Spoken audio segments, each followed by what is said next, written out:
Welcome back, everyone. You're taking a live look at Monument Circle as organizers get ready for the 500 Festival Rookie Run taking place later this morning. We can see all the organizers right there getting some of their booths and tents set up.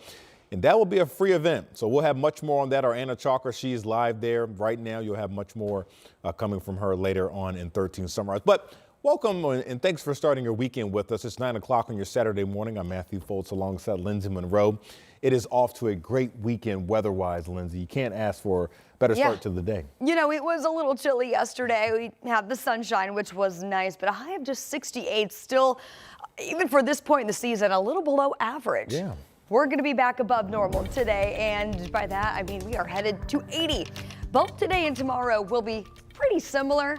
We're going to look at mostly sunny skies both today and tomorrow. Temperatures that will be above average as we approach that 80-degree mark, and then we'll talk about some changes for the work week ahead. So we'll enjoy some of this quiet weather and dry time this weekend. It is currently 56 as we are starting to trend upward temperature wise here in Indy after a morning low right there at the 50-degree mark. Still at 50 in Richmond. We've got 57 in Muncie and it's 56 in Shelbyville right now. Sky is already clear. The sun is up and we are already kicking off that warming trend. We are headed back toward 80 for today. Few more clouds this evening, although we're going to keep it dry. And then with clear skies during the overnight hours, looks like most of us fall back to near that 50-degree mark again tonight, and that'll kick off our Sunday. 79 for a high in Muncie today, 80 here in Indy, and 77 in Shelbyville. We've got this area of high pressure in control, and that's why this weekend's going to be quiet, and that's why we are watching stormy weather that's set up across the southeastern U.S. Want to fast forward, though, as we get into Monday. This is at 5 o'clock. Notice as this high pressure starts to drift off to the northeast and weaken, that's going to allow this low pressure system to lift northward. So that's going to bring in more of a stormy setup for us starting on Monday. Also heat, humidity, that's all going to build in as well. More of an unsettled setup for us as we get into the week ahead. So we're going to talk more about those changes, rain opportunities, and that timeline coming up in the full forecast. We'll see you then, Lindsay. Right now, we're working to learn more about what led up to a child being shot on Indy's southeast side. The shooting happened last night just after 10 along Zwingli Street near South Keystone and East Raymond.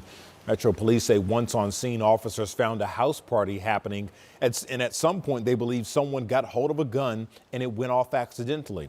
Police say this is a good reminder now that guns and alcohol don't mix well, and it's important to keep guns locked up. We can see that a bad decision can really have an impact that could last forever. And tonight, a little boy could have been lost, and some bad decisions were made, but thankfully he's going to be okay. Certainly glad he's going to be okay. Police also tell 13 News they have not detained anyone yet. We're told police, or people involved rather, are not cooperating with investigators, so police are asking anyone who might know something about this incident to give them a call. This morning, we're learning Benjamin Ritchie, the man on death row for killing a Beech Grove police officer, is now asking the U.S. Supreme Court to hear his case. Ritchie killed Officer Bill Toney back in 2000, and in less than 2 weeks, he's scheduled to be executed. Right now, new filings show that Ritchie's attorneys say they want to present the high court with new evidence. They say Ritchie's original attorneys failed to present proof of serious brain damage during his trial. Last month, the state Supreme Court set Ritchie's execution date for May 20th. Now, if the Supreme Court declines to intervene, the only option for a commuted sentence will be left up to Governor Mike Braun. He has the final say over Ritchie's pending clemency petition.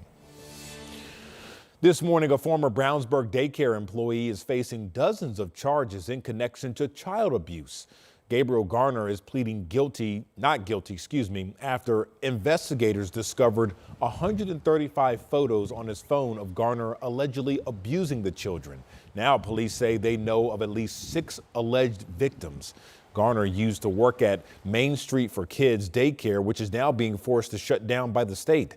Right now, there's an investigation into reports that management at the daycare knew about these allegations and failed to report them. Garner's jury trial is set for July.